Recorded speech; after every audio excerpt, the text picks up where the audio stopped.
Fala galera, boa noite, tudo bem com vocês? Bem-vindo à minissérie da pintura automotiva. Meu nome é Rodrigo Guerra, sou proprietário da oficina Guerra Metal Shape e também professor no curso de funilaria artesanal Método Esparta.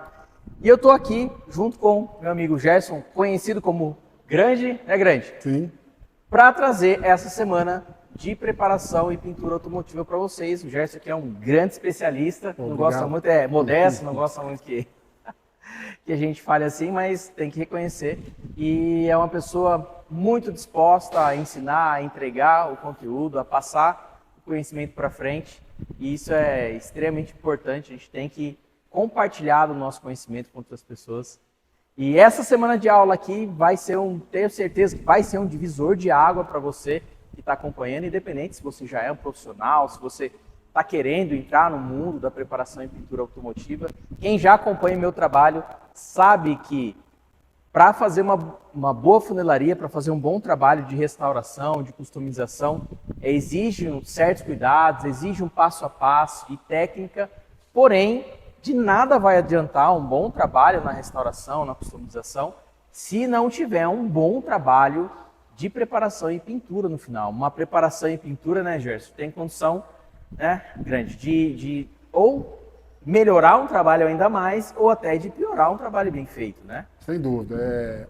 A funilaria, você pode ter um trabalho excepcional, né, na construção de um carro, ou na reparação, ou enfim, qualquer tipo de situação que você queira trabalhar com a funilaria, você pode alcançar um resultado excepcional. Mas o que vai gerar de fato o acabamento é a pintura. O que vai definir que o seu trabalho ficou realmente bem à mostra, com os vincos, todos os detalhes que você fez, com todo o cuidado que você teve na funilaria, é o acabamento final, né? Então a pintura realmente ela tem essa capacidade de gerar uma estética, de gerar uma proteção sobre o trabalho que você fez e de dar uma identidade para o carro, né? Então realmente assim, a pintura é o que vai proporcionar toda essa beleza ao final do seu trabalho e que vai te deixar entusiasmado com o que você fez, né? Então é fundamental realmente ter um bom trabalho com a preparação e pintura para você ter segurança de que isso vai, de fato, ter uma durabilidade, ter uma condição extra, né, para você apresentar ali para o seu cliente. Então, sem sombra de dúvida... É o brilho final, né? Exato. É o final, assim, é até ingrato isso, porque a gente se dedica ao máximo para fazer um bom trabalho na funilaria, mas o resultado final, o que o cliente olha, o que as pessoas vão olhar na rua, é a preparação e a pintura. O brilho da preparação e pintura. De fato. Então, assim, é a cereja do bolo, né? O pessoal chama de cereja do bolo, né? É aquele final que tem a capacidade de fechar com chave de ouro um projeto bem feito, né?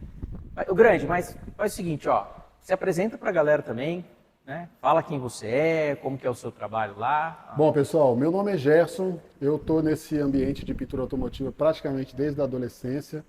Eu diria que o meu início foi um início meio traumático ali, meu pai meio que me forçou a entrar nisso, então eu precisei meio que, assim, sem nenhum conhecimento, sem nenhum material adequado, sem nenhum equipamento, eu precisei pintar um caminhão quase que... Sem ferramenta? Praticamente sem ferramenta nenhuma, sem nem entender o que eu estava fazendo. Eu precisei fazer uma pintura de um caminhão na rua e aquilo realmente foi uma situação que me gerou assim, um certo pânico. Eu não sabia exatamente o que estava acontecendo. Quantos anos você tinha? Eu tinha de 12 para 13 anos. 12 para 13 anos, para pintar um caminhão. Exatamente. Era um caminhão Ford que meu pai queria fazer nele uma reparação, acabou tendo uma desavença lá com a oficina. E como ele tinha me colocado para trabalhar lá, ele entendeu que eu já estava apto a fazer. Fazer a pintura do caminhão. Então, assim, obviamente que não deve ter saído, não saiu uma pintura decente, mas para o meu pai ele ficou satisfeito, foi o que importou. E aquilo ali realmente, assim, naquele primeiro momento foi muito traumático, eu tinha quase que já a decisão tomada de que eu não me envolveria mais com isso. Mas em algum momento acabou surgindo aí uma nova maneira de eu absorver conhecimentos. Eu conto isso melhor para vocês amanhã, para a gente não estender aqui no assunto. Mas é isso, desde então eu acabei me envolvendo, acabei me apaixonando pela pintura. E eu sou uma pessoa que tem uma característica de ser muito curioso, de ser muito, de buscar sempre muita informação a respeito. Então eu segui por uma trajetória que é a que eu entendo, né? Que realmente acaba sendo necessário para você ser bem reconhecido, receber por aquilo de uma forma adequada. Com certeza, isso faz toda a diferença. É isso. Eu acho que o mercado é carente desse tipo de profissional, sempre foi. E aí, com o passar do tempo, eu fui cada vez procurando aprimorar meus conhecimentos, as técnicas. E hoje eu trabalho mais voltado para customização. Eu passei durante toda a minha vida fazendo funilaria e pintura em veículos, tanto antigos quanto veículos modernos. Depois, com o passar do tempo, eu fui migrando mais para uma área de customização. E é hoje o que eu executo com mais volume. A maior parte do seu trabalho hoje está voltado para esse eu acredito, inclusive, que é considerado por todo mundo que está na pintura como se fosse o suprassumo, né? Como se fosse o lugar onde todo mundo almeja. Porque, de fato, é um ambiente onde você recebe um pouco mais, tem mais valor sobre o tipo de trabalho que você faz. Você consegue ter vamos dizer assim, cobrar melhor, né? Tem menos concorrência e cobrar melhor por um trabalho, né? Sem dúvida, sem dúvida. É um mercado realmente muito restrito, né? Sim. Existe um volume de procura bem grande por ele. E a tendência é isso, as pessoas que buscarem aprimorar seus conhecimentos realmente passar a ser bem reconhecido. Isso independente, você pode continuar pintando carros antigos, você pode querer trabalhar só com veículos modernos, atuais.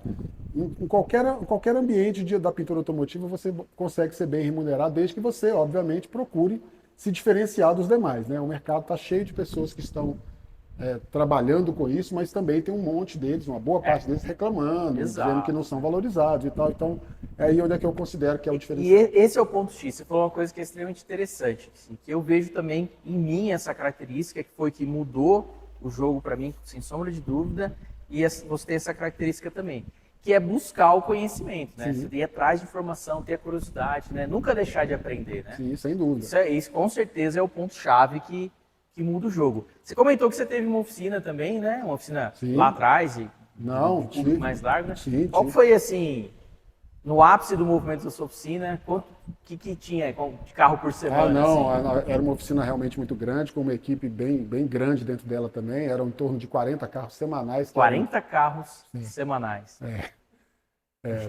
Era um ritmo bem frenético, um volume gigantesco de carros, e assim, para dar conta disso e para você ter isso sempre funcionando de uma forma regular, sem defeito, sem retorno, que é uma coisa que eu sempre priorizei dentro da oficina. Retorno é prejuízo, exatamente. Né? O retorno ele é o prejuízo mais imediato que você tem, né? Porque você recebeu para executar um trabalho. Então, por exemplo, numa oficina onde se põe 40 carros para a rua toda semana, você tem toda uma equipe, você tem uma folha de pagamento a ser acertada. Claro. Se tem um retorno, obviamente que você está pagando para aquele funcionário refazer um trabalho, colocando um novo material de volta e gerando, inclusive, uma insatisfação no cliente, que ele estava, em teoria... E esse é o prejuízo que não dá para medir direito, né? O prejuízo do carro retornar, você pôr equipe, você pôr material, é uma coisa que você consegue até medir, né? Sim. Mas o impacto que isso gera no cliente é difícil de medir, né? E assim, a técnica, a qualidade do trabalho vai virando essa chave, vai mudando também esse resultado, né? Sim. Imprescindível, né? Sim. Sem dúvida. Inclusive, nessa oficina, eu não comissionava por carros que saíam, por volume de entrega. Eu comissionava exatamente por falta de retorno. Quanto menos retorno tinha, menos retorno, maior comissão. Mais eles ganhavam. É interessante, é um jeito inteligente de lidar com a equipe. Né? E não é fluxo, é qualidade. E eu não estava, para te confessar, que eu não estava nem preocupado nesse momento. É óbvio que uma coisa interage com a outra, mas eu não estava nem preocupado exclusivamente com a equipe, porque eu acho que se não tem retorno e eles estão ganhando, quem estão preocupados com isso são eles mesmos. A minha preocupação era única e exclusivamente com o cliente. Se não tem retorno, eu não gero insatisfação no cliente, ele me indica para o próximo, ele fala que veio no meu oficina e o carro ficou perfeito, e aí isso sempre cresceu, entendeu? Então eu cheguei a ser uma oficina referência, inclusive fazendo trabalhos terceirizados para a rede de concessionárias, que eles evitavam ter justamente essa equipe, né? Então, assim, foi em função disso, porque eu sempre busquei ter um trabalho que não tivesse retorno, que alcançasse o resultado melhor possível na primeira execução. E essa virada de chave para a customização? Hoje você ainda trabalha bastante, mas agora não é esse ritmo da oficina. Não é a gente com o passar... Não, mas faz o seguinte, ó, amanhã você conta. Amanhã você conta pra gente isso aí. Conta agora não. Beleza. Pessoal, ó, vocês estão aí acompanhando já, daqui a pouco a gente cai pra aula, tá? Mas fala aí pra gente, ó, escreve nos comentários aí de onde vocês são, de onde você conhece aí o Grande, ou vocês me conhecem, tá? Conta aí como que vocês chegaram até aqui, põe um joinha, tá? Vamos interagir aí. E aproveite, ó, e vá preparando perguntas, tá? Na medida do possível, a gente vai trazer respostas dessas perguntas aí, quem sabe na aula 2, ou quem sabe em algum momento aí a gente vai interagindo e vai trazendo respostas para vocês também. Aproveitem a oportunidade, tá bom?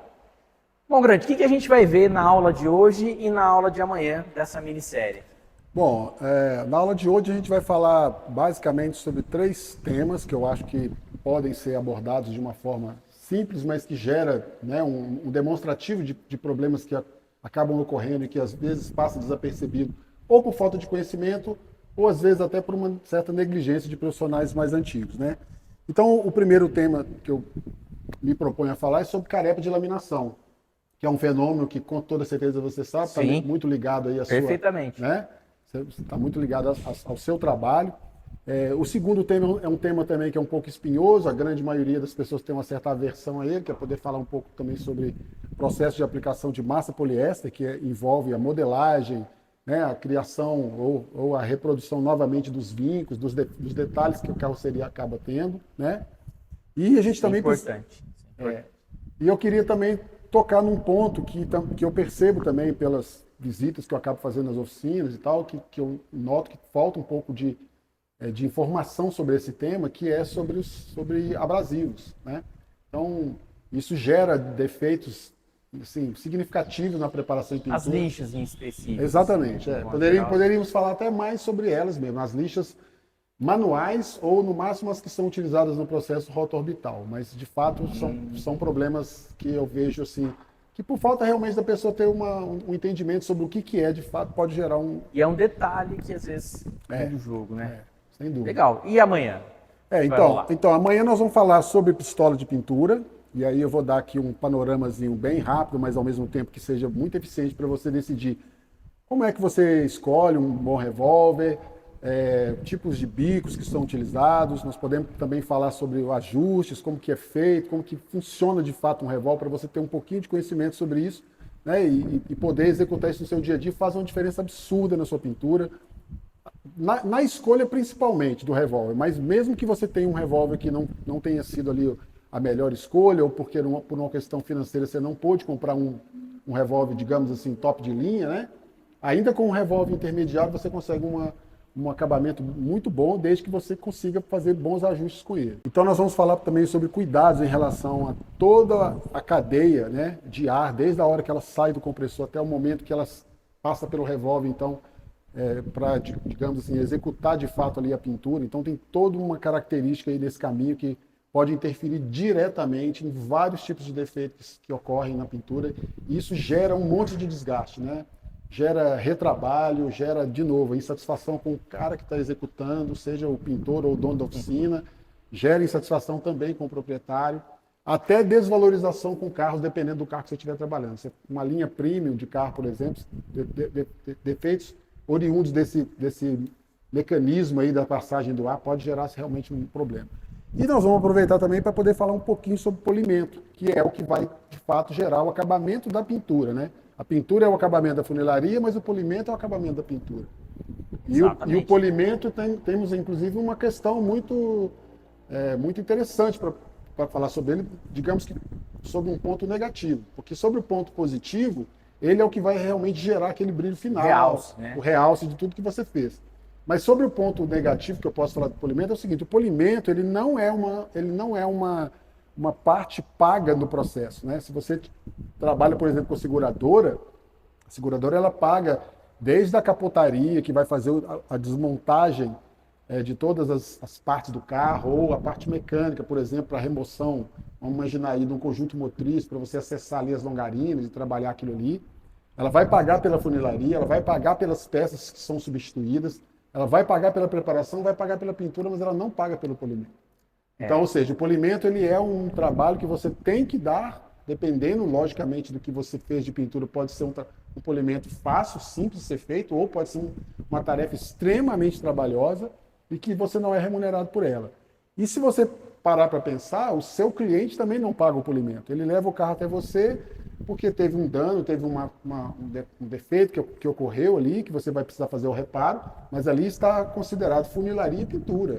O polimento é algo que acaba entrando a mais, que a oficina tem que fazer, Mas é aquele negócio que se pudesse ser simplificado o processo, Isso, melhor, né? sem Mas dúvida. aí a gente vai com certeza explanar isso Dá amanhã. sim, dá sim. Dá para fazer uma explicação bem... Você comentou, ó, sobre as pistolas de pintura. Eu sempre tive essa dúvida, e eu tenho certeza que muita gente tem essa dúvida também, que é, eu vejo muitas vezes, eu até tenho aqui na oficina mesmo, apesar de não fazer pintura, de arriscar uma coisinha ou outra só quando necessário, meu foco é o metal, eu ainda assim eu tenho uma pistola de primer, eu tenho uma pistola, uma de primer, uma de pintura, uma pistolinha bem baratinha que a gente usa só para aplicar os protetivos aqui, tal, e eu tenho uma pistola pequenininha, uma tipo mini jet, Certo. né? Mas eu sei que tem, assim, preço de equipamento, assim como os equipamentos de metal, tem vários preços, vários tipos, várias medidas, né? E aí fica aquela pergunta, né? Dá para fazer um processo de pintura? Precisa de todas as pistolas? Não precisa? Porque assim, aqui o que eu falo para a galera, ter as máquinas, ter as ferramentas é muito bom, mas eu trabalho para não limitar, mesmo a pessoa que tem pouco recurso, para ela conseguir executar. Certo. Né? E isso é possível na pintura, pensando assim nessa questão de várias pistolas de pintura? Então, é óbvio que, como você mesmo já mencionou, se você tem as condições, se você, né, pretende trabalhar com isso de uma forma realmente assim, para alcançar resultados excepcionais, em algum momento você vai acabar entendendo que é natural. Que vale a pena ter. Sim, né? mas sendo bem realista para te dar uma resposta direta, sim, é totalmente possível você conseguir com uma única pistola fazer a Então, pintura. maravilha, ó, boa notícia. Boa notícia. Você precisa ter um conhecimento sobre isso, para não escolher a pistola errada, para não escolher ou a marca, ou o modelo, ou o bico, né? E também ter conhecimento para poder fazer pequenos ajustes. Além disso, você precisa ser uma pessoa extremamente criteriosa em relação à limpeza, né? Eu tenho aqui, a gente pode até pegar uma aqui para mostrar, ó. Ó, Grande, mas não se preocupa, eu não estou querendo abrir spoiler para a aula de amanhã, não. Vamos Não, deixar se ela quiser para deixar amanhã? pra Tá, então amanhã eu desmonto Deixa. ela. Amanhã eu vou dar uma desmontada simples aqui, só para mostrar para vocês exemplo, né, de como que se faz uma boa limpeza muito rapidamente, mantendo o seu revólver de pintura praticamente eterno. E aliás, eu sou prova disso, eu tenho revólver de pintura com mais de 20 anos, que funcionam perfeitamente sem eu ter trocado sequer um reparo. E justamente por isso, porque eu cuido muito bem dos meus. Então dá para desmontar um aqui ao vivo só para mostrar uma limpeza, porque é uma coisa que, assim, se você não faz, a tendência é você ter acúmulo de resíduo aqui interno, né? Então é uma coisa que a gente amanhã, com toda certeza, eu vou conseguir mostrar para vocês. Legal, tá? tô curioso. É. Quero ver isso aí. Beleza. Bom, Grande, então vamos lá. Hoje, então, Carepa, tema do áudio, vamos falar sobre a carepa, vamos né? iniciar com ela. Ó, pessoal, carepa, eu vou entrar no teu tema aqui, porque ele é a relacionado, fronteira entre sim. o meu e o seu trabalho, Total. né? A carepa, só pegando o gancho aqui, é uma coisa que a gente tem que lidar quando a gente vai trabalhar no metal shape, quando vai fabricar uma peça nova, porque é uma característica que o aço, as chapas de aço, né, as folhas de aço carbono adquirem no processo de laminação, né? Sim. E a chapa vem com o residual daquilo, né? Sim. E também a gente acaba gerando quando está fazendo a soldagem da peça. Quando a gente solda a peça, tem um fenômeno que é a zona termicamente afetada, que a gente chama de ZTA, que acaba gerando um resultado de um escurecimento, né? Sim. Mais visível é o escurecimento. O mais visível é o escurecimento, que tem a ver com adição de oxigênio na composição ali, Exatamente. né? Que vai interferir ali no carbono da chapa, né? Mas assim, explica para mim, explica para a galera aqui que está acompanhando, o que esse efeito interfere na pintura? Então, como você disse, assim, no processo de laminação, então se você substitui um pedaço de chapa, aí você não deu atenção para aquilo, certamente ali já vem pelo mecanismo, né, que é feito da laminação, já vem a carepa naturalmente na superfície. Então acontece duas situações. A primeira é da própria chapa que já tem isso nela, na superfície, porque o oxigênio foi introduzido ali na primeira espessura da chapa. Eu estou fazendo uma condição assim bem resumida para não entrar em detalhes. E a outra é a própria solda. Então, assim, mesmo que alguém acabe trabalhando nessa solda, removendo partes dela, imaginando que ali então removeu a carepa, às vezes ele não vai, às vezes um pedaço de peça maior, ele não vai ao centro e deixa ali um pouquinho, né? Essa carepa, ela gera uma interferência direta sobre todo o seu processo de pintura à frente, tá? Não adianta você ter nenhum tipo de material de excelente qualidade, não adianta você ser extremamente rigoroso sobre os processos de aplicação, tanto do selante ou da massa poliéster. Você pode trabalhar com materiais excepcionais, a carepa de laminação, aonde ela estiver, ela vai provocar, em algum momento ela vai provocar um desplacamento. E, inclusive, a carepa de laminação, a gente acaba sempre imaginando que ela vai ocorrer só mesmo em processo de soldagem, mas assim, eu vou dar dois exemplos aqui que às vezes foge da mentalidade, tá? Se você, por exemplo, utilizou uma repuxadeira elétrica, você criou carepa de laminação. No ponto onde você puxou, E tem naquele carepa. exato ponto, porque gerou aqui. E aí, às vezes, o cara passa uma lima ali em cima para poder nivelar o máximo que ele alcançou ali e já entra com a massa por cima. Ali tem carepa de laminação. E tem no verso da peça também. Exatamente. Tem peças que você tem acesso à parte interna dela e muitas das vezes o cara ignora isso. Ignora. Né? E tem Realmente. um outro ponto que, por incrível que pareça, e aliás, assim, vai dar para mostrar isso em algum momento nitidamente, que é até no processo de lixamento. Dependendo do disco abrasivo que você está utilizando, da rotação e da pressão que você faz na chapa, você gera um aquecimento localizado naquilo ali que você não consegue perceber momentaneamente, mas aquilo vai gerar uma carepa de laminação, inclusive com possibilidades extremas de alcançar, por exemplo, a umidade relativa do ar, que a gente sabe que existe uma variação de pontos de um dia, né? E aquilo vai alcançar ali aquela superfície do metal na hora que você introduzir ali. E pode oxidar. Não, pode não, certeza de que vai oxidar. É absoluto. É esse o ponto. O problema é que essa oxidação ela não vai ocorrer visivelmente antes de você fazer a preparação, ela vai ocorrer depois. Se você deixar um tempo e depois for lá e remover, você vai encontrar oxidação lá. Vai encontrar oxidação. Vai, sim, sem e dúvida. essa oxidação ela pode empurrar o material, Sim. pode gerar marca na pintura. Sim, né? total. Ela pode desplacar em muito pouco tempo, ou ela pode desplacar às vezes 1 ou 2 anos, tudo vai depender de como é que ela ocorreu, o volume que ela está ali por baixo, mas é absolutamente certeza de que isso vai ocorrer. Existe, inclusive, provas feitas tá, em processos industriais extremamente rigorosos, onde o corpo de prova, depois de determinados anos, 2 ou 3 anos colocado no tempo, com pinturas muito bem construídas diretamente sobre a carepa de laminação, desplacou. Então, não vai ser diferente do setor automotivo. Tá? Entendi. É isso Então, aí. assim, é fundamental, é um pequeno detalhe que pode pôr todo o trabalho a perder ali na frente. Certeza, né? certeza. Eu te confesso o seguinte, Rodrigo, olha, eu já fui convidado, às vezes, por donos de veículos, principalmente veículos antigos, que pagaram valores absurdos para fazer uma pintura decente, e em 1 ou 2 anos depois, grande, podia dar um pulinho aqui, eu queria te mostrar. Pediram para você ir lá descobrir por que aconteceu. Sim, recentemente eu fui contratado para me deslocar até uma cidade vizinha, de onde eu resido, 200 e poucos quilômetros de vizinho, justamente para poder avaliar, olha, aconteceu aqui uma situação assim, eu não estou entendendo o que houve, tenta me orientar. Quando eu fui lá, a gente removeu e estava lá exatamente as marcas da carepa de laminação provocadas por um sistema de lixo. Mas isso foi numa parte do carro? Não. Isso foi na extensão inteira de uma lateral toda, onde é que tinha sido feito um reparo. No carro inteiro? Eu diria que no carro inteiro, com alguns outros pequenos defeitos, mas a carepa de laminação estava em uma lateral de um paralama até a ponta traseira de uma lateral inteira do carro, perdida. Pintura. Teve que remover tudo na lata, tirar a carepa. Então, assim, esse é um das vezes, mas eu já vi outros locais, outros carros localizados em determinados pontos do carro, onde foi feito, por exemplo, uma remoção de um pedaço de metal, adicionou um metal novo, e ali foi provocado uma carepa de laminação pelo processo e não foi bem cuidado, não preocupou, ou não tinha uma informação que aquilo ali poderia ocorrer. Sim. E depois de 1 ou 2 anos, o carro estava maravilhosamente ainda pintado, mas naquele ponto estava estourado. Aqui a gente toma o cuidado de fazer todo o alinhamento da peça, aí faz um desbaste, faz um lixamento na frente da peça e também acaba olhando no verso para deixar aquilo tudo alinhado perfeito. Faz parte do nosso processo aqui.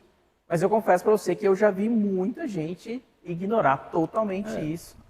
E aí, muitas vezes, problemas como esse que você falou vêm por conta desse aquecimento da pedra, da chapa, que vai acabar interferindo diretamente. Então, o aquecimento da peça não atrapalha só no empenamento, que é comum na minha etapa, mas até na pintura, totalmente. Mesmo que a peça esteja lisa. A peça pode estar totalmente plana, você pode ter feito toda a preocupação do mundo com os melhores materiais, a sequência certinha de cada uma das etapas. Se você não tem essa informação sobre a carepa, pode ter certeza absoluta que em algum momento você terá problema com ela. Alguém pode dizer para mim, alguém pode dizer para mim assim, engraçado, eu nunca ouvi falar isso, eu nunca tive esse problema, mas não tem como você fazer uma menção de coisas que podem ter ocorrido há muito tempo atrás, né? Essa é a verdade. Então você tem que ter um lixamento ali para tirar aquela. A carepa pode ser removida. Suave, né? Porque não pode lixar e aquecer tudo de novo. Exatamente. Né? Aí você tocou no ponto crucial. E aí você está piorando ainda mais a situação, né? Você tocou no ponto crucial. Se a carepa pode ser removida por um processo de jateamento, mas nem sempre vai ocorrer em áreas isoladas onde você recortou, né? Porque normalmente o jateamento vai ser para uma limpeza geral. A outra alternativa é pelo sistema abrasivo, mas você realmente não pode. Tem que tomar cuidado. Tem, né? porque se você coloca lá um disco muito agressivo e força a peça e trabalha com uma rotação com uma lixadeira em cima, você aquece naquele mesmo local onde você está tirando ela. Ó, e é muito comum, na hora que a gente manda para um jato, acaba voltando sem a marca, porque o jato acaba tirando Tira tudo. Né? tudo. Mas quando a gente remove manualmente alguma peça aqui, com rasqueteamento ou com removedor químico, você vê aquelas marcas de lixadeira que o pessoal passou por todo lado, assim, ó. E tem lugar que tem marca escura, marca azulada. Pronto, até. então você já alcançou exatamente o que eu queria mostrar. Esse local onde tem essa marca azulada é o lugar da carepa. Então, se o pintor pegar isso e ir para cima disso daí, pintar por cima disso daí, quer dizer, deu um tiro no pé. É absolutamente certo de que ele vai ter problema. Pessoal, gostaram da dica? Olha a preciosidade dessa dica. Eu vou te confessar que eu sempre tomei esse cuidado, mas não por saber disso. Foi simplesmente porque, assim, o cuidado de não esmirilhar a peça É lógico. Você não um vai erro. remover metal excessivamente. Vou remover metal excessivamente. Mas eu confesso que eu sempre cuidei de lixar tudo com toda a área de solda, desbastar tanto a frente do verso para ter um resultado estético do metal, para a gente olhar para o metal e ver que a peça está bonita, uniforme, sem marca de solda, Sim. tanto por dentro quanto por fora. Sim. Mas eu confesso que eu não imaginava Pois é, que isso aí poderia interferir na pintura, assim, dessa forma. Pois é, como eu te falei, assim, eu sei que tem pessoas que estão buscando um conhecimento a partir de agora para entrar no ambiente da pintura. No meu ponto de vista, tá? O que vai fazer você se diferenciar e ser lá na frente bem aceito e bem remunerado é exatamente pegar o conhecimento e colocar ele. Exatamente. Então, assim, ó, pegou o maçarico para poder aquecer a peça em um determinado ponto para ela não ficar engordando, você fez vários pontos isolados ali para poder trabalhar o rebatimento da peça. Não adianta só dar uma limpezazinha, passar uma lixazinha superficial e entrar então com o selante ou com a poliéster em cima. Então, tenha certeza que você gerou carepa de laminação ali, tá? Você pegou uma spotter, que a maioria conhece com esse nome, né? Que é a repuxadeira elétrica, ou um alicate micronizado, enfim, qualquer coisa que gere um ponto, pode ser inclusive uma máquina de solda ponto, naquele ponto onde é que ela faz o ponto. Ela faz a área. Ela gera uma carepa ali também. Tá? Que também tem que ser, mesmo suavemente lixado. Você pode inclusive tratar sob um processo químico, né? Não é necessário, você consegue remover a carepa com outros processos. Não vou entrar nele aqui agora. Mas para vocês entenderem o seguinte, o mais fácil na maioria dos casos é pelo processo abrasivo. Então, não exagerando para não reaquecer de novo a chapa, mas você precisa tirar a carepa de laminação sob qualquer aspecto, porque isso vai te trazer um problema, é certeza absoluta. E eu estava pensando agora que, assim, o pessoal realmente... olha, eu já vi em programa americano, o cara, a funilaria pronta do carro, e o cara pegando a esmerilhadeira e passando em toda era uma caminhonete até, pessoal, passando na caçamba a esmerilhadeira para falar que era para aderir melhor a massa. Pessoal, olha, é inaceitável, mas enfim, programa nada Descobrir Turbo, tá? Não vou falar que a oficina que é não. Mas era uma boa oficina, mas assim, se quiser, aquele profissional que estava ali na hora, não sei nem se era a orientação da oficina, muito provavelmente era uma coisa própria dele, e os caras gravaram isso. E não só isso, né? Porque você imagina, você dá um desbaste desse, você vai acabar pondo um monte de massa. Você vai acabar cobrindo aquilo, tem que cobrir tudo com excesso de material, exato, né? Exato. Que é uma pergunta que a galera faz muito para mim. Sim. Que a galera sabe que eu trabalho o máximo a lata para deixar toda a carroceria perfeita, lisa, né? Para que para a próxima etapa de preparação e pintura aquilo fique um mínimo de material, né, em cima. Saber que excesso de material em cima da chapa, galera, é sempre problema. Sempre. Tá? Então, muitas vezes, para não correr o risco de ter um trabalho na próxima fase, que é na fase do pintor, o que a gente faz aqui? A gente sempre cuida ao máximo para a peça ficar absolutamente perfeita. Eu sei que aí o preparador, o pintor, no final, ele vai ter que colocar menos material, que encurta o processo, né? Acaba ficando até mais barato o processo todo, porque encurta, né? Mas muita gente me pergunta se tem a possibilidade de fazer um carro sem colocar nada de massa, zero de massa. É difícil falar que não, porque assim, nada é impossível, mas do meu ponto de vista é totalmente inviável fazer isso, economicamente inviável. E, na verdade, eu acredito que você vai concordar comigo, o problema não é aplicar uma massa ali, né? E quando eu falo massa, é massa de modo geral, tá? Tem a antiga massa plástica aqui, mas tem que não é um material de qualidade, ou melhor, tem qualidade, mas para uma aplicação específica, né? Não para as nossas carrocerias modernas, esses materiais muito melhores, você até provavelmente pode falar disso daí, né? Sim. Mas muita gente pergunta se dá para fazer sem massa. Eu falo que o problema não é a massa em si, mas é a quantidade que é aplicada, né? Então tem a ver com o funileiro que trabalhou antes, para não deixar aquela coisa toda desconjuntada para o preparador ali ter que ficar enchendo de material, e também a técnica do próprio preparador, né? Se ele está fazendo o trabalho correto, né? Qual que é a tua opinião a respeito disso, assim, de quantidade de material? Tá, são várias perguntas aí que você acabou colocando. Então né? vamos tentar distribuir. Então vamos lá. A primeira coisa é o seguinte: dá para fazer um carro inteiro sem utilizar massa poliéster? Primeiro a gente tem que fazer um divisor de águas entre carros antigos e carros modernos, tá? Na questão de carros antigos, quando você jateia um carro inteiro, remove ele todo no metal e faz toda a preparação como você faz aí, com excelência e tal, você tem ali uma superfície muito próxima do ideal para você, digamos, ter quase nada de massa. Mas, sobre o meu ponto de vista, é impossível você alcançar isso totalmente no metal. Aí alguns tentam minimizar isso jogando um primer direto sobre a carroceria. Sim. E aí ele dá 20 camadas de primer que de certa forma estaria substituindo a massa. Então, assim, está enchendo de material. Ou seja, substituindo um material por outro, eu poderia dizer para você que o cara consegue, só para dizer eu não usei mais. Mas aí assim, trocar 6 por meia dúzia também. Então a resposta sobre o meu ponto de vista é não é viável, não é sequer possível você alcançar um resultado desse com qualidade, sem utilização de uma massa poliéster.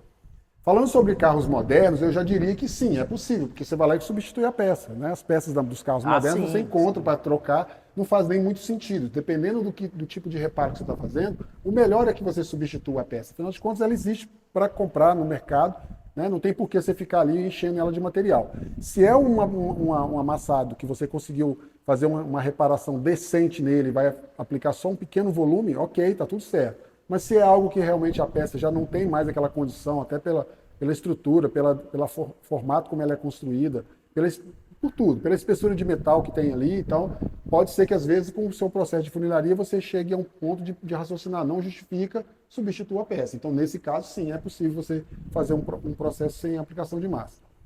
Então essa é uma condição, né? Tá? Agora vamos falar então sobre o seu outro ponto, né?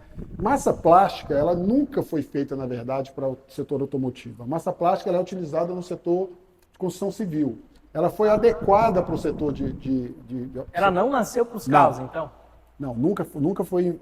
Só que infelizmente, e foi esse inclusive o grande eu diria assim, o grande mal dela, né? Porque infelizmente alguém identificou ela como sendo um material substituído, que poderia ser substituído, com um custo absurdamente menor, isso lá atrás em veículos. Porque nos primórdios lá, até eu ensino a galera, era usado o estanho chumbo. Sim, para exatamente. As reparações, exatamente. E no intervalo onde começou a surgir a massa poliéster, a massa plástica já estava lá também. Então você já poderia trabalhar com a massa poliéster.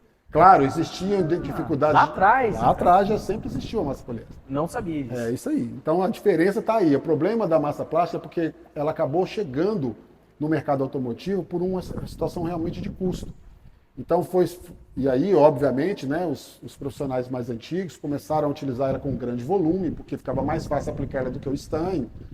Apesar de ser que é um material mais barato, bem mais barato que o estanho.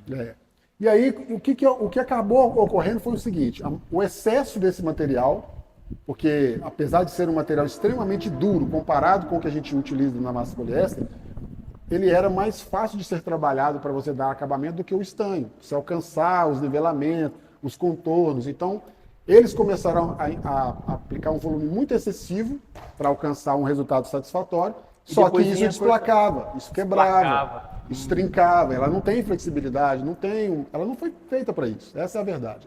O processo da massa plástica não tem relação com o setor automotivo. E aí, em função disso, gerou todo esse estigma, eu diria, sobre a massa, né? Quando a gente fala hoje, as pessoas sempre se remetem à ideia daquele material quando vem daquelas camadas também, que a gente vê uns absurdos por aí, né? Exatamente. Então, assim, ó, quando a gente fala hoje do processo de amassamento de um carro, utilizando a massa poliéster, nós temos que considerar que a massa poliéster é um produto que foi desenvolvido para isso mesmo. A massa Essa é a poliéster, finalidade do a produto. massa não é um defeito, ela está ali para tirar o defeito. O erro está no volume, pura e simplesmente. Então você trabalhou o seu metal, aí tem marcas de lima, tem pequenas ondulações, Isso. tem marcas de Tem martelo. micro-ondulações É que, isso. de fato, quando a gente vem lá conferindo, limando, às vezes vem com a escala, ela não aparece Não. nessa fase. Mas na hora que você aplica um primer, por exemplo, E faz e que vem o brilho, É. aí você consegue enxergar essas micro. Mas Exatamente. é muito complicado tirar isso na funilaria convencional, né? Tem a funilaria de brilho, o martelinho de ouro lá, que ele vai pegar ali pequenas ferramentas, fazer os Sim. movimentos, aí ele consegue, mas já utilizando o brilho. Porque aí ele já não tá, ele não removeu a tinta, né? Ele Não tá removeu, fazendo- ele está no brilho do Isso metal, aí. mas quando está o metal cru, a gente não consegue Não. ter essa fineza, né? Não Por isso que a consegue. gente usa os marcadores, as limas, mas mesmo assim, no marcador e na lima, acaba ficando micro variações, que se forem deixadas a esmo ali, na pintura vai aparecer. Vai. E aí, realmente, que do jeito certo, a massa faz todo sentido. Exato. Ô, Grande, tem uma poliéster ali. Tem. O que você considera, assim, ó, que é extremamente importante a galera saber sobre uma aplicação para não gerar problemas, além da carepa, lógico, né, que qualquer material que vá ali em cima vai dar problema, Vai. independente de ser massa, ser o primer, o wash primer, né, Vai. dar problema. A massa também, mesmo em pequena quantidade, mas se não tomar determinados cuidados, ela também dá problema, né? Sim. Lógico que se a gente for aprofundar no tema, nós teríamos muitas coisas para poder falar sobre ela, tá? Mas assim, ó, eu vou citar aqui pelo menos 3. O primeiro é a escolha de uma boa massa, tá? Então, assim, não tente economizar. Isso eu estou dando um apelo geral. Nunca tente economizar em relação a materiais quando se trata de preparação em pintura. Sempre trabalhe com o que for, né, assim, o melhor que você puder comprar. Busque sempre trabalhar com materiais de um nível alto, tá? Então, essa é a primeira situação. A segunda situação está relacionada com a catálise. Se você erra na catálise... Que é feita com esse produto aqui, Sim. né? É uma mistura, né? Ela é considerada um produto bicomponente, né? Você usa os dois para poder gerar uma catálise. Isso aqui que faz essa Secar. pasta endurecer, né? ali na Exatamente. superfície, né? Então, assim, se você erra na catálise, um volume menor do que o que deveria ter nela, e todas elas vão ter, na descrição do produto, vão ter ali a quantidade. Mas Como preparar? mas em torno normalmente de 2%, tá? Variando de marca para marca. Se você erra nisso, ela tem inclusive uma tolerância bem razoável, mas se você erra nisso para muito menos, você vai ter uma massa que não tem uma boa aderência na superfície, ela tem a característica de ficar muito fácil de ser lixada, mas ao mesmo tempo ela pode desplacar com muita facilidade, tá? Porque ela não secou. Na verdade não é que ela não secou, é que isso aqui você tem que considerar o seguinte, aqui é como se fosse uma receita de um bolo. Se você não vai conseguir fazer com que o bolo seja um bolo sem um fermento. Entende? Se você tirar o volume de fermento do bolo, ele pode até se transformar num bolo, mas vai se transformar num bolo que não tenha todas aquelas características de estrutura de um bolo. Então não é só o fato dela não secar. Ela precisa do catalisador. Ela não vai ter a estrutura que ela deveria ter. Para ela ser uma massa poliéster lixável, ela tem que ter os dois produtos, um com o outro, juntando para poder construir. Então eu tenho que tomar cuidado de não colocar menos. Exato. E se eu colocar mais? Pois é, se você colocar mais, aí você tem um outro problema gigantesco, que é um problema de um superaquecimento, de uma cura excessivamente rápida. Porque ela esquenta, né? Como ela é um processo aquece. químico, ela fica quente ali a superfície. Né? Exatamente. E aí esse excesso ele vai gerar um problema grave lá na frente da sua pintura, que é conhecido normalmente por pintores mais experientes como um termo chamado sangramento. O que é o sangramento? O sangramento é o seguinte, a massa vai secar, tá? Te dando a condição de fazer o lixamento e a aplicação da sequência de pintura, de primer, do que você está fazendo ali nela, logo com os primeiros minutos ali de secagem, tá? É rápido. É rápido, mas a cura desse material vai levar alguns dias. Existe aí alguns solventes que estão evaporando. E como ela teve um excesso, tá? Ela vai aquecer e depois que você aplicou ali essas etapas de material em cima dela, você selou ela numa parte baixa de produto. Então a tendência é você ter essa cura feita de uma forma muito resistiva e ela vai alcançar ali um problema que nós conhecemos como sangramento. O que é de fato o sangramento?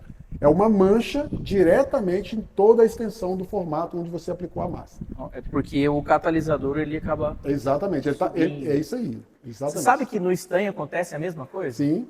Se você não fizer um trabalho correto na aplicação do estanho, geralmente tem a ver com o ácido. O pessoal às vezes usa passa lá, e às vezes na aplicação do estanho fica capturado lá. E aí depois lima, lixa, fica tudo perfeito. E aí depois que o pintor vem, os solventes, eles penetram lá no estanho, pega aquele material lá do ácido e sobe para a superfície. E aí mapeia e faz o sangramento. Exatamente. Aí é onde tem a necessidade do neutralizante na aplicação na superfície do... E aí se acontecer isso no carro, o que tem que fazer? Não tem alternativa. Não tem tudo até a massa. Não tem alternativa, até a massa. Se você insistir, você pode ter certeza. Principalmente em cores claras, tá? Em cores escuras, você talvez possa tentar despistar e fingir que não viu, e talvez vai ficar uma manchinha muito leve. Hoje em dia, com o pessoal exigente com pintura, hoje em dia é difícil passar. Eu tô me referindo nisso no sentido, tipo assim, às vezes o pintor tá vendo que tá com um defeito ali e tá ignorando. Finge que não tá lá. Claro que você não pode deixar isso, mas o cara pode ignorar. Agora, em cores mais claras, como por exemplo prata, ou branco, ou tonalidades cítricas, como às vezes alguns tons de amarelo, certeza absoluta que você não vai conseguir outra alternativa. Você vai ter que remover a massa até o metal e vir fazendo todo o processo de novo. Todas as vezes que você tentar pintar por cima dela, essa superfície vai estourar. E aí cai naquele negócio, né? Perdeu tempo, perdeu material. É hora de equipe ali, ou tua hora trabalhando ali para refazer tudo o processo por conta de um simples detalhe. E eu vou bater numa tecla aqui, tá, Rodrigo? É o seguinte, tudo isso que você está se referindo, de fato ocorre. Você vai perder tempo, vai perder mão de obra, isso é muito chato, você tem que refazer um trabalho. Mas existe um outro ponto que para mim é sempre o pior, que é o cliente. Vou te dar aqui um dado bem rápido para você poder compreender. Você chega até a oficina até a minha oficina, ou até a oficina de quem está assistindo, o cliente chega até a sua oficina, nunca ele é de paraquedas. Ele veio porque alguém indicou ele, ou porque ele passou na porta e viu os carros com que você trabalha, ou seja, ele sentiu uma segurança de levar o trabalho até você. E aí ele te apresentou o defeito, você passou para ele um orçamento, uma situação de como seria resolvido.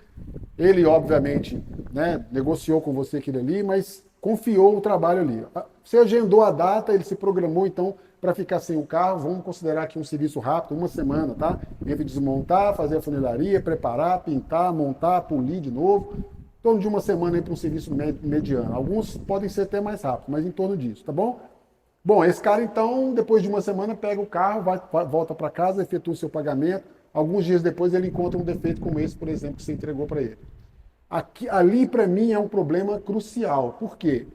Porque nós não temos uma pastelaria em que todo mundo vai passar o tempo todo na sua porta comprando pastel e indo embora. Entende? Esse cliente ele é um potencial divulgador do seu trabalho. E não é só isso, né, também, porque me ocorreu agora. O cara vai ter que deixar o carro na tua oficina. É isso que eu ia falar. Era exatamente isso que eu ia falar. Que você imagina para o cara agora que tem a sensação assim, poxa vida, eu me programei, eu paguei o que ele pediu, eu confiei nele o trabalho, eu levei, fiquei uma semana sem carro, eu consegui outro carro para poder fazer toda a minha situação semanal, minha esposa, levar filho na escola e tal.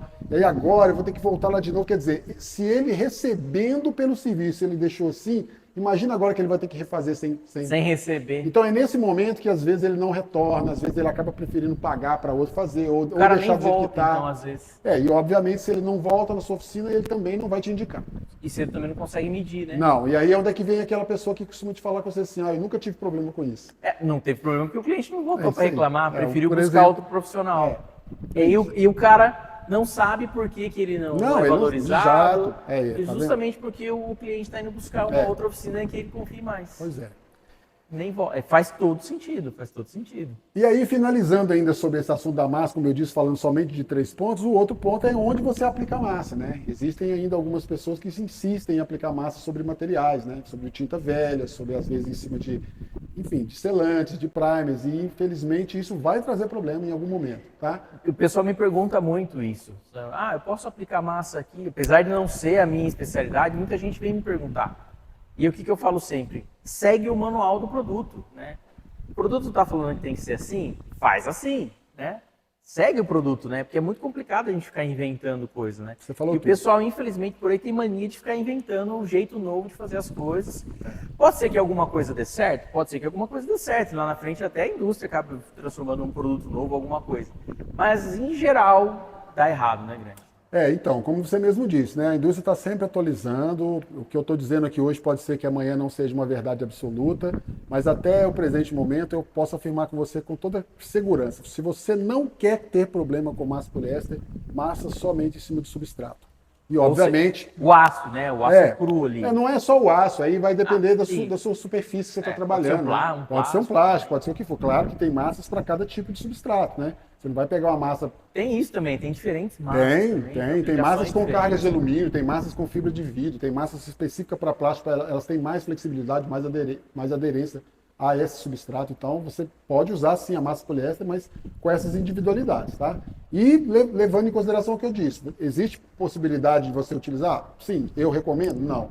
Massa poliéster direto sobre substrato, assim você não tem problema. Segue o manual. É isso aí, você falou tudo. Quem constrói a massa é que está dando a diretriz do que deve ser feito. Não é nós que vamos ficar inventando o que o químico lá criou. Mesmo porque se você inventar uma moda diferente aí e der errado, não adianta reclamar com a empresa. Não, lógico que não. É você que vai ter que arcar com o problema com toda certeza.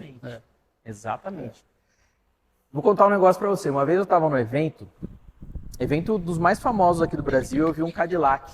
O Cadillac era um 56. Lindo, perfeito. Era um verde metálico clarinho, lindo, lindo, lindo. E eu vi que a pintura estava extremamente bem feita. Sabe aquela pintura bonita, com verniz bonito? Mas aí eu cheguei perto, fui olhar, sabe o que eu vi? Um monte de marca de lixa.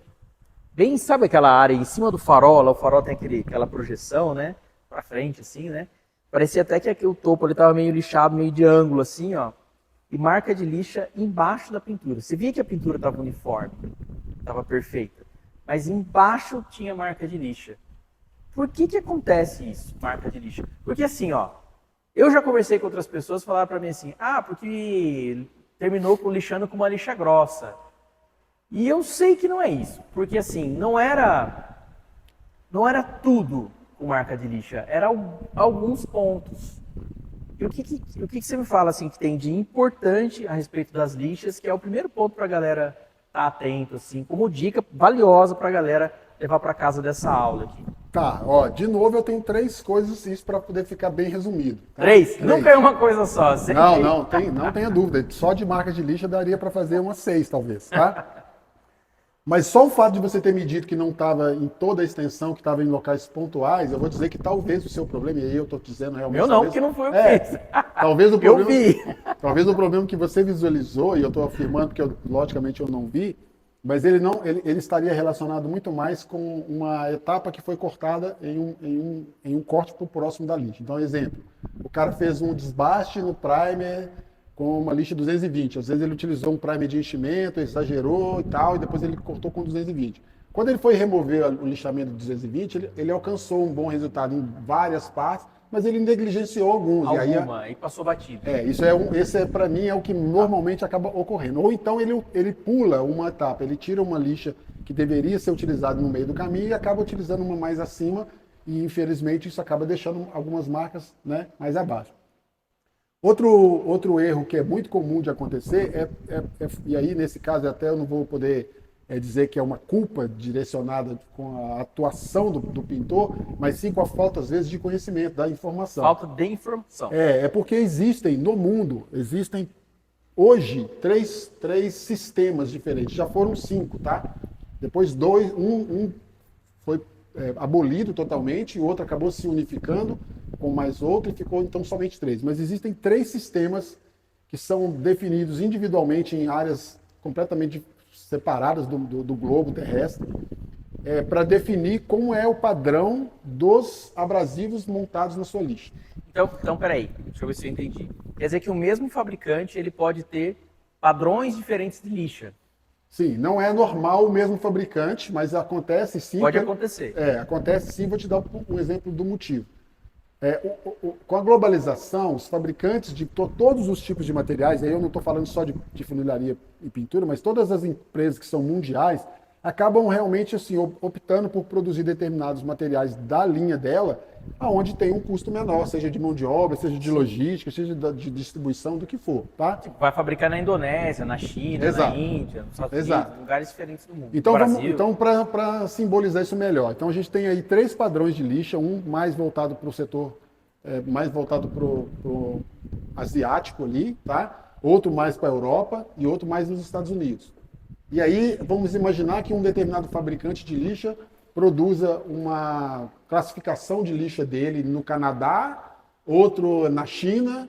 Então, assim, na mesma fabricante de lixa, mas normalmente até em outro, né, em marcas diferentes, mas até mesmo na mesma fabricante de lixa, você pode ter sistemas diferentes. de controle de tamanhos de partículas de abrasivo diferentes. Ou seja, para resumir o que eu estou querendo dizer, Tá. você pode ter uma lixa com grão 600, ou 800, ou 400, e aí eu vou imaginar aqui de fabricantes diferentes, tá? Para não estreitar demais. Você pode ter um que você considera que é um padrão de lixamento 400, comprado em 2 marcas diferentes, sendo que um vai produzir um arranhão completamente diferente do outro. Então, vamos lá, só para ficar bem... Tem lixa aqui, ó. Tem. Eu até peguei umas lixas que eu comprei para você me mostrar, porque eu sabia que essa pergunta ia vir, e é uma dúvida que eu tenho. Quer dizer, então, que se eu pegar, por exemplo, uma lixa Norton e uma 3M, na mesma medida de grão, pode ter medida de grão diferente. Pode, não estou dizendo Apesar das duas serem, por exemplo, 600, uma pode ser mais abrasiva e riscar mais e a outra menos? Pode. Então não dá para confiar nisso. Né? Então, infelizmente não. Tá? Eu não estou dizendo que vai ser sempre, mas infelizmente Mas é um pode. risco. É um risco. Eu particularmente não gosto, inclusive, de trabalhar com 2 marcas, ou com 3, ou com... Exatamente por isso. Mesmo que eu tenha porque isso pode acontecer, tá? Você pode gostar de um determinado fabricante de lixa, mas tem uma lixa no meio do processo que você não agrada dela. Isso aí já é mais de preciosismo, tá? Mas só para vocês entenderem. Então eu não gosto de ter 2 marcas de lixa independente do que for, justamente por isso. Ou mesmo que seja da mesma marca, eu não gosto de trabalhar com 2 sistemas de lixamento diferentes. Exemplo, a 3M tem lá o sistema série ouro, série blue, série prata. Eu não misturo ter lixas com por exemplo, o lixamento série blue e ao mesmo tempo ter o série ouro. Eu só trabalho com um o tempo todo para mim não ter risco. Não ter diferença. Porque eu sei que ele vai ser todo produzido em um único padrão. Então, você fica dentro de um sistema, um padrão, uma marca, aquele sistema, ele vai ser sempre uniforme. Se você gosta da Norton, se ela te atende, se você compreende que ela funciona bem para você, é uma dica, né? Você busca então um dos sistemas que ela tem automotivo, obviamente, tá? Sistema a seco, porque também nós não estamos falando aqui de lixamento a úmido, não é mais. E esse, então, se você permanece com ele para você se certificar. Ou, no mínimo, pesquise, tente identificar o seu fabricante com qual sistema que ele trabalha, porque pelo menos 3 sistemas existem no mundo, tá? Até, você está com uma lixa aqui que eu pedi para meu pai comprar outro dia. Pai, pega uma lixa lá para mim, por favor. Ele foi, não conhece, né? Não tem obrigação nenhuma de conhecer também. Ele acabou trazendo uma lixa, e essa lixa, ela tem até o desenho do carro aqui, galera. Mas na hora que chegou aqui, a gente foi olhar, era lixa d'água e não era nem para carro. Né? Na verdade é isso que eu quis explicar. Quer dizer, ela tem aí um carro... Carrinho desenhado, mas não é. Por quê? Porque ela é em algum lugar no mundo deve ser usada. Exatamente. Como ainda existe sistemas de lixamento úmido, principalmente em locais assim como Indonésia, locais ainda que têm um poder aquisitivo muito baixo, ainda se utiliza muito isso. Então lá ela é produzida provavelmente para utilização nisso. Aqui no Brasil, essa mesma lixa ela é para o setor residencial, para você lixar mais de construção civil. Exatamente. Olha só. Então todas as duas são do grão 400 e certeza que você teria problemas utilizando essa no lugar dessa. Com certeza. Então muitas vezes o pintor tá lá, ou até o entusiasta que tá afim dele mesmo fazer o trabalho, vai lá, lixa com o grão certo, mas o resultado final é ruim porque ele não sabia desse pequeno detalhe, olha só. E para finalizar, porque eu disse que era pelo menos 3 que eu ia falar. Pelo menos 3. A terceira coisa que é muito comum de acontecer é o seguinte: você faz todo o taqueamento, prepara toda a sua superfície, vai passando pela etapa do lixamento uma após a outra, tudo certo e tal. Mas o material que você utilizou, o primer que você utilizou, ele não é um primer de boa qualidade. Então ele leva um tempo maior para poder solidificar. Então ele te mostra a superfície totalmente plana, mas com o passar do tempo ele vai ceder e ele vai ceder exatamente no lixamento que você fez da massa, que normalmente é 1 grão, 150, 220, que você refinou ela. Que é o que o pessoal fala murchar, né? Exatamente. O verniz Ele diminui o volume, né? O primer vai murchar em cima de um lixamento que você tinha feito na sua massa poliéster. E aí ele marca. Pode ser... A maioria vai pelo menos refinar, né? Não vou nem falar que vai deixar em 80, mas vamos na melhor das hipóteses. Você refinou seu lixamento numa lixa 220. E o primer, então, penetrou ali dentro e deixou aquela marca para você conviver com ela lá em cima do seu Depois, verniz. que provavelmente foi isso que eu vi na... É possível. Possível que foi isso que eu vi lá no Cadillac. Para mim ter certeza, eu teria que estar perto, mas Sim, pode sim, ter sido qualquer sim. uma dessas 3 situações. Mas assim, era perceptível que a pintura tinha sido muito bem feita. Mas tinha marca de lixa lá. A pintura era bem uniforme, mas infelizmente tinha marca lá. E essa Sim. marca de lixa aí que você está se referindo, não tem alternativa, tá? Tem que tirar tudo. Não, porque ela está debaixo da tinta. Tem que tirar a tinta. Ela tá debaixo da tinta. Consequentemente, você vai tirar todo o material e começar de novo. A tinta cedeu e acompanhou toda aquele arranhura que você provocou, você não vai alcançar resultado. As pessoas tentam polir, não adianta, não está na superfície do verniz, está debaixo, né? Está embaixo. Tá embaixo. Pessoal, já aconteceu com vocês isso daí? Vocês já viram isso daí, igual eu vi? Já aconteceu de você ter que refazer um trabalho por conta de um detalhe bobo que nem esse daqui? Conta pra gente aí, põe nos comentários aí. Escreve aí, conta a tua experiência, que é legal a gente saber, para ver se isso acontece com vocês também. Eu tenho certeza que vocês já passaram por alguma coisa parecida aí. Bom, Grande, cara, eu nem sei dizer quão valiosa é uma aula dessa, porque, olha, a gente falou sobre a carepa, né? Sim. Sobre esse pequeno detalhe que eu tenho certeza que passa batido por muita gente. Infelizmente. Eu já vi chegar o carro aqui, a gente remover o carro e ter corrosão embaixo ali do metal, e você vê que é uma corrosão, não é numa área que eu diria assim, corrosão numa área onde já você vê que tem ali delaminação de material, que vai criando poros, é uma coisa, às vezes é uma corrosão que o pintor abandonou, acabou pintando por cima ali meio que de qualquer jeito. E você vê que é uma área que não é uma área que tinha um problema, é uma área que alguém um dia passou uma lixadeira ali, trabalhou aquilo lá. Sim. Ou seja, removeu qualquer vestígio que tinha ali, mas provavelmente gerou um superaquecimento. Sem né? dúvida. Então, ó, detalhe importante que a gente viu essa questão da carepa, né? De ter aquela área de aquecimento, isso dá um efeito comprometedor na pintura depois, né? Depois, a aplicação de massa, que é aquela dúvida eterna na galera, né? Que é quantidade, o que faz. Então, existe além dessa questão do material, tem toda uma técnica para fazer isso da forma correta, né? Não tenha dúvida. E sabe o que eu vejo muito também, e é muito triste da gente ver, infelizmente, a gente que é apaixonado por carro, eu principalmente por carros antigos, é de ver o pessoal com excesso de material e o carro perder a forma. Você olha ali, não tem mais vínculo, né? Fica tudo arredondado, tudo esquisito, né?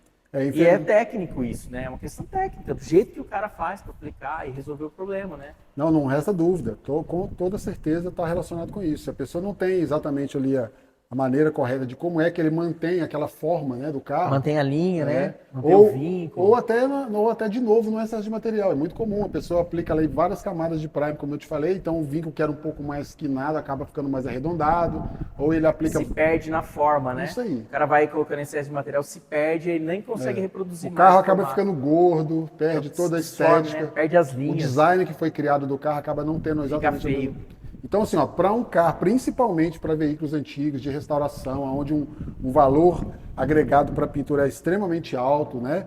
E que envolve um trabalho com muito tempo de dedicação em cima, esse tipo de comportamento, com toda certeza, contribui negativamente. Carros que às vezes vão para exposição, que vão, né, serem julgados às vezes por juiz, e que está com as quinas totalmente perdidas porque a pintura foi excedida. Um carro desse não ganha prêmio, né? Não. Um carro desse não ganha prêmio. Ela passa vergonha ao invés de ganhar prêmio, Exato. né? E a lixa, que a gente falou hoje, essa questão da lixa faz todo sentido, né? Porque às vezes o cara faz um trabalho bem feito na funilaria, faz um trabalho bem feito na preparação, mas dá uma escorregada nesse pequeno detalhe da lixa e fica...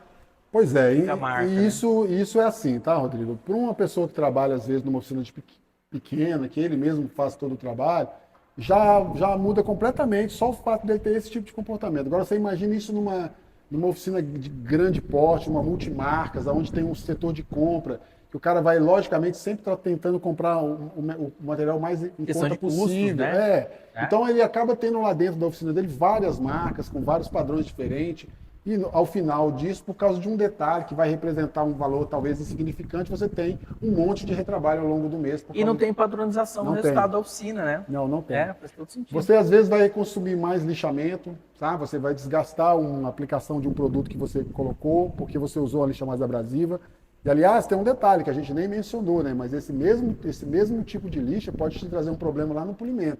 Imagine você lixando, imaginando na cabeça que você está lixando com a abrasividade 2000, usando um sistema que foi produzido, entende? Então você cria um risco mais profundo do que deveria ser para ter que remover no seu processo de polimento, utilizando mais abrasivo, mais boina, mais gasto de material. O material de polimento não é barato. Não, e como eu disse, não é pago.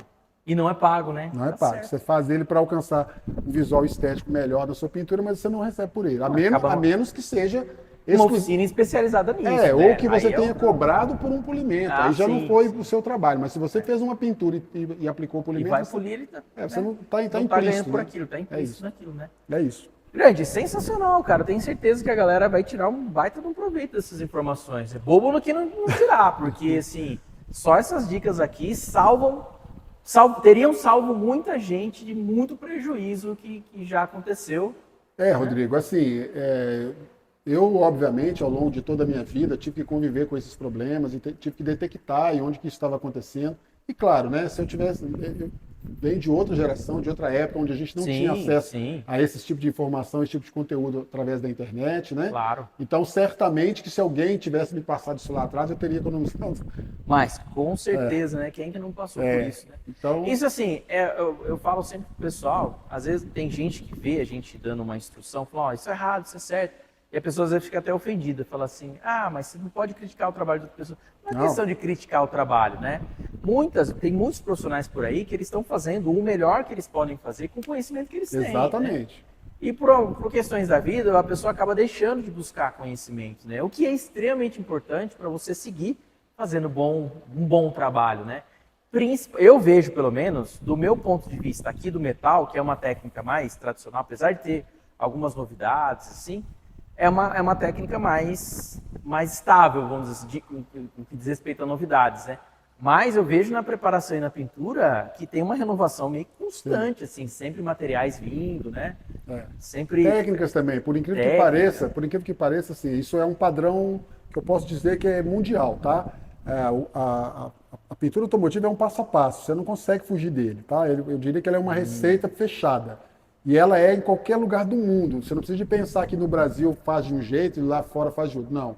É igual em qualquer lugar do mundo que você for. Obviamente que em determinados países você vai ter acesso a alguns materiais que aqui você não tem, que são mais fáceis às vezes de aplicar, que tenha, então, enfim, estruturas de construção para isso melhor do que um ou o outro. Mas hoje com a globalização isso desmistificou. Está bem parecido. Está muito próximo. E a técnica em si ela é muito igual em qualquer lugar.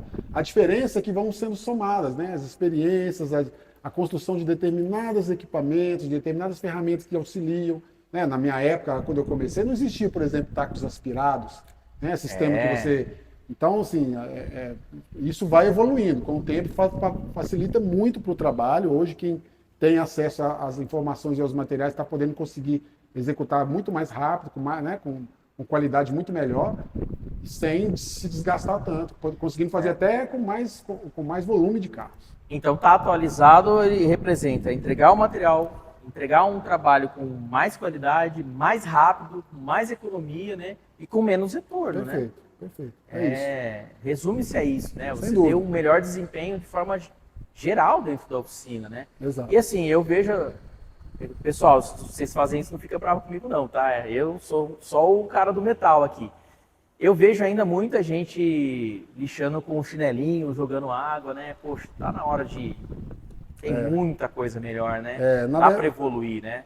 Cara, e na verdade, nesse ponto especificamente falando do chinelinho com água, a gente não pode nem cogitar a possibilidade só de o fato de ter coisa melhor. É que esse processo é errado. É errado em si, né? Ele causa problemas, né? Sim, ele causa... Eu sei, por que eu falo desse processo? Porque tem muita coisa que chega pra gente aqui para restaurar, que já passou por restauração, que a gente vê que o problema foi causado por esse tipo de trabalho. Pois a água no lixamento, você só poderia ou só deve utilizar ela no processo do seu polimento e mesmo assim esquece o balde com o chinelinho, tá? É um borrifador, é outra coisa. Isso aí, obviamente, que não é assunto pra gente agora, não teríamos Nem tempo dá para falar tempo. disso, mas é o que você disse, assim, ó, a partir do momento que a pessoa busca um conhecimento e adquire isso, traz essa informação para si, começa a aplicar, ela começa a ver que realmente faz sentido, sabe? Faz sentido, né? Ela entende essa lógica. Agora, aquela pessoa que às vezes ou tem o conhecimento e negligencia ele, né? Ah, não precisa disso tudo. A tendência é você ir ficando para trás, outras pessoas. Não, mas essa galera que está com a gente aqui hoje, se está aqui, é porque já está com a mente aberta, já está pronta para... Ou já evoluiu ou está pronto para evoluir ainda mais. Tenho certeza que eles vão tirar proveito não só dessa aula de hoje, mas da aula de amanhã. Sim, também. amanhã nós vamos voltar a falar. O que vai rolar na aula de amanhã? Então, amanhã nós vamos falar sobre pistola de pintura, como eu falei, né? Vou dar uma explicação aí bem legal, que eu acho que diferencia, tá? Muda o seu conhecimento sobre como é, inclusive que sobre a sua, tentando responder a sua pergunta, né? Se dá para fazer um trabalho aí com uma única pistola, né? Vamos falar então sobre o percurso, né, do ar, desde a hora que ele sai do compressor até o momento que ele sai no seu revólver de pintura, os problemas que podem ocasionar aí ao longo desse trajeto. Isso aí também é um problema na pintura recorrente. Claro que ele não está restrito só a ele, né? Tem inúmeros outros, mas esse com toda certeza é um que o pessoal sofre muito aí com ele. Eu sou convidado com muita frequência aí ao determinado auxílio para tentar detectar o que está acontecendo e quase sempre está ali dentro, no meio desse percurso. E depois para poder falar mesmo sobre o próprio polimento, né? Que a gente até já deu uma pequena passada nele, mas é isso. Então vamos falar de pistola de pintura amanhã, linha de ar, compressor e dar uma pincelada ali no polimento. Isso. Legal, muito bom. É isso. Pessoal, como eu falei, ó, a galera vai tirar muito proveito da tua aula aqui, grande, e tenho certeza que... Galera, vocês gostaram da aula? Dá um joinha aí, põe um comentário, conta pra gente aí da tua experiência, o que vocês já viram disso aqui que pode ter acontecido com vocês, conta pra gente. E ó, amanhã, nesse mesmo horário, estaremos de volta aqui com a aula 2 da minissérie Pintura Automotiva. Perfeito. Combinado, Gerson? Combinado. Então, Gerson, aguardo vocês aí, galera. Amanhã estamos aí, hein? Ó, quero você presente aqui, tem que ver a continuação. Abraço. Olá pessoal, aqui fala a Mac da Extreme Custom, oficina de personalização e restauração de veículos em Santa Cruz, na Bolívia. O primeiro contato que eu tive com o Grande foi no workshop que eu participei com ele no ano de 2015. Eu pessoalmente não o conhecia, mas estava pelas redes sociais, vendo perfis de outros artistas que eu seguia aí no Brasil, e eu me deparei com esse lançamento, convocatória de um curso que ia ter na cidade do Rio de Janeiro. Devido ao conteúdo que ia ser ensinado no curso, foi que eu tomei a decisão de viajar até o Rio de Janeiro para poder participar desse curso. Eu não fui sozinho, fui com meu pai também. Meu pai era o pintor principal na oficina. Eu fui confiante em ter uma melhoria no resultado dos trabalhos finais, no caso, que a gente entregava aqui na oficina. E chegando lá no curso, eu fiquei feliz e surpreendido também da facilidade e metodologia que ele tinha de ensinar, passar e fazer com que os participantes entendessem os conceitos das técnicas e da lógica por trás do que estava sendo ensinado, né? Nesse curso tinha pessoas de diferentes níveis, pessoas que não tinham tido contato nenhum com pintura, outras pessoas que tinham de comodidade com material. Eu, no meu caso, eu não trabalhava muito com pintura, o único contato que eu tinha era com a parte da aerografia, tá? Eu recebi uma peça que já tinha um fundo de tinta aplicada, eu fazia arte em cima e passava para frente, onde posteriormente dava um acabamento, envernizado, polimento e tal, para poder ser entregue para o cliente. Mas eu estava mais focado na parte de fibra de vidro, fibra de carbono, fabricação de body kits, suspensão especiais, som e tal. Mas enfim, o curso definitivamente foi um divisor de águas para mim, tanto na minha carreira pessoal como profissional também. Tanto prova disso é que, acho que 2 anos depois, voltei a participar em outro curso novamente com ele, porque ficou claro para mim que era uma pessoa que ademais de ter um grande conhecimento e tal, sabia como transmitir esse conhecimento para outras pessoas, o que eu não tinha tido em outros cursos que eu fiz de outra área automotiva, não de pintura, mas às vezes existem profissionais que podem ter um grande conhecimento, mas não sabem transmitir isso para as pessoas que estão querendo aprender, né? Então, para mim definitivamente foi uma mudança total.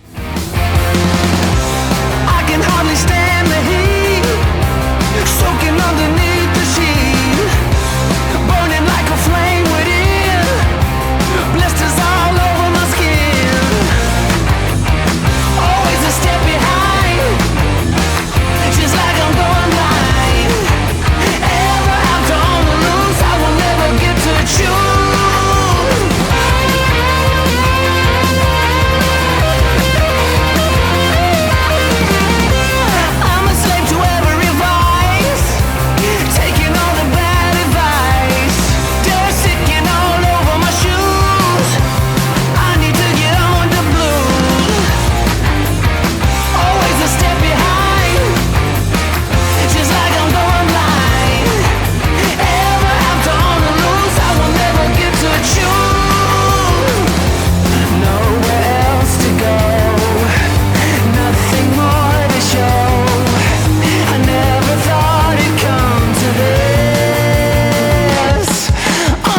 alguns anos depois, eu sou agora o pintor principal no caso da oficina.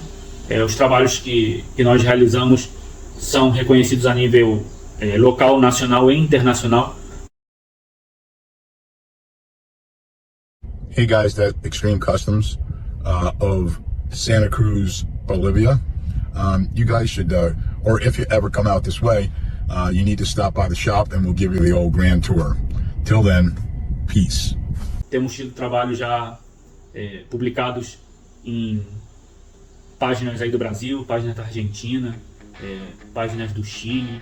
Já participamos e ganhamos de eventos tanto presenciais como virtuais também, no México, nos Estados Unidos, obviamente aqui no país, na Bolívia também. Então não tenho a mais mínima dúvida de que tudo que foi aprendido nesses cursos valeu 100% a pena, e da qualidade de profissional e ser humano que o Grande é também. Então ele é uma pessoa que sempre esteve disposto a ajudar em qualquer momento que foi pedido. Foi se criando uma amizade ao longo do tempo, porque talvez ele viu meu interesse e dedicação de realmente aprender e querer fazer as coisas direito. E foi parte também da evolução do que eu faço, sem dúvida. Então, 100% agradecido e confiante aí no resultado desse novo curso que ele vai estar dando, que com certeza vai ser show de bola. Valeu?